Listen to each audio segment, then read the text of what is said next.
History. Chapter का नाम है यात्रियों के नज़रिए। देखो ये यात्रियों के नज़रिए हैं, इसके अंदर हम ज़्यादा आज कुछ ऐसा नहीं पढ़ेंगे, हम केवल इम्पोर्टेंट क्वेश्चन पढ़ेंगे, ओनली फैक्ट। देखो जैसे कि हमें एक बात कही गई है नीचे, तीन जो व्यक्ति आए थे, तीन जो व्यक्ति, देखो इसमें व्यक्ति का नाम पूछते हैं कि कौन सा व्यक्ति कहाँ से आया था, वह कौन सी शताब्दी में आया था। तो हम इसमें ये 1 नंबर में आता है। जैसे कि इसमें अलब्रूनी था जो 11वीं शताब्दी में आया था उज्बेकिस्तान से। इब्न बतूता आया था 14वीं शताब्दी में मोरक्को से। एक फ्रांसीसी यात्री था, वो फ्रांसा वर्नियर के नाम से जाना जाता है। वह आता है 17वीं शताब्दी में आया गया था। और इस क्वेश्चन में से 8 नंबर में भी क्वेश्चन आता है। जैसे कि 8 नंबर में क्वेश्चन इस तरह से बनता है, जैसे कि अलब्रूनी तथा किताब, मतलब अलब्रूनी की पूरी जीवन परिचय के बारे में बताना होगा, उसके बारे में, या उसका इतिहास है उल्लेखन किस तरह से करते हैं किसी भी चीज़ का। जैसे कि अलब्रूनी था तो अलब्रूनी की 1 नंबर पूछ लेता, किताब का नाम क्या था, अल हिंद। वह कौन सी भाषा में लिखी गई थी, वह कहाँ लिखी गई थी, इस तरह से। जैसे कि अलब्रूनी था हमारा, अलब्रूनी को जो उसको भाषा थी वो कई भाषाओं का ज्ञाता था, अच्छी तरीके से उसको भाषा आती थी, जैसे कि सीरियाई, फारसी, हिब्रू तथा संस्कृत, ऐसी भाषाओं को वो ज्ञाता था। अरबी भाषा ने, जो अरबी भाषा थी उसमें उसने अल हिंद किताब को लिखा था। अल हिंद किताब को अरबी भाषा में लिखा गया था। 1 से 2 बार बोलो आपको याद हो जाएगी, अल हिंद अल हिंद अल हिंद अल हिंद अरबी भाषा में लिखी गई थी। और एक बुक किसने लिखी थी, अलब्रूनी ने लिखी थी। अब आपसे पूछा जाए जो किताब लिखी थी उस किताब के अंदर ऐसा क्या लिखा गया था, अब आपको हम इसके बारे में बताते हैं। अल हिंद जो आपकी किताब थी काफ़ी सरल थी,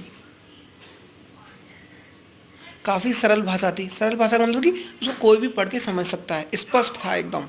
तो उसके अंदर धर्म ग्रंथ, दर्शन, त्योहार, खगोल विज्ञान, कीमिया, रीति रिवाजों तथा प्रथाओं, सामाजिक जीवन, भारतोल, मापन विधियों, मूर्तिकला, कानून, मापतंत्र विज्ञान आदि, इन सब चीज़ों के बारे में लिखा गया था कि समाज में किस तरह के कानून होने चाहिए, कैसे होने चाहिए, त्यौहार कैसे होने चाहिए, कैसे मनाने चाहिए, इन सब चीज़ों के बारे में उसमें वर्णन किया गया है।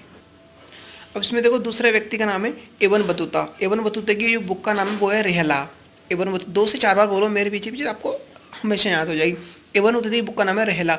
इब्न बतूता की बुक का नाम है रिहला। वह अरबी भाषा में लिखी गई थी, उनकी ये किताब थी जगह जगह जाकर आधारित थी। वह इस्लामी कानून पर आधारित थी। ये इस्लामी कानून कैसे होते हैं, किस तरह के होते हैं, इन सब चीज़ों के आधार पर ये 14वीं शताब्दी में भारतीय उपमहाद्वीप के सामाजिक तथा सांस्कृतिक जीवन के विषय में बहुत ही प्रचार तथा रोचक, मतलब तुम्हारा जीवन कैसे बिताना चाहिए, किस तरह से खुशहाल बन सकता है, इन सब चीज़ों के बारे में उसमें गणना एवं जानकारी दी गई थी। वह तो आपको पता है कि वो मोरक्को के व्यक्ति थे। इब्न बतूता मोरक्को के थे, मोरक्को से आए थे यात्रा करते हुए। उनका जन्म था वो तंजियर सबसे सम्मानित तथा शिक्षित परिवारों में से एक था, जो इस्लामिक कानून अथवा सीरिया पर अपनी विशेषताओं के लिए वे प्रसिद्ध हुआ करता था। अपने परिवार की परंपराओं के अनुसार ही इब्न बतूता के कम उम्र में ही साहित्यिक तथा शास्त्रपूर्ण शिक्षा हासिल की गई थी। उन्होंने काफ़ी ज्ञानी थे वो, ये व्यक्ति, हर भाषाओं के।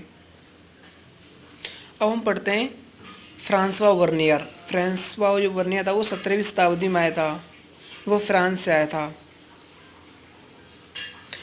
भारतीय सामाजिक रीति रिवाज तथा धार्मिक प्रथाओं के विषय में वृत्तांत लिखे गए थे। इनमें से कुछ चुनिंदा लोग थे।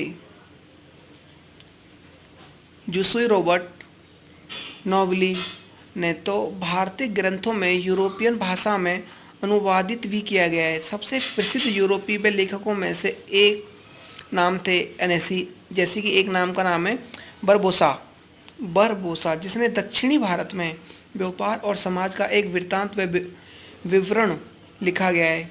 कालांतर में 16वीं शताब्दी के बाद में भारत में आने वाले डच यो अंग्रेज तथा फ्रांसीसी यात्रियों की संख्या बढ़ने लगी थी। आदि अनेक सारी यात्रा की गई हैं, जो बार बार भारत आते थे कुछ ना कुछ चीज़ों के विश्व व्यापार करने के लिए, क्योंकि भारत एक पहले बहुत बड़ा व्यापारिक केंद्र था।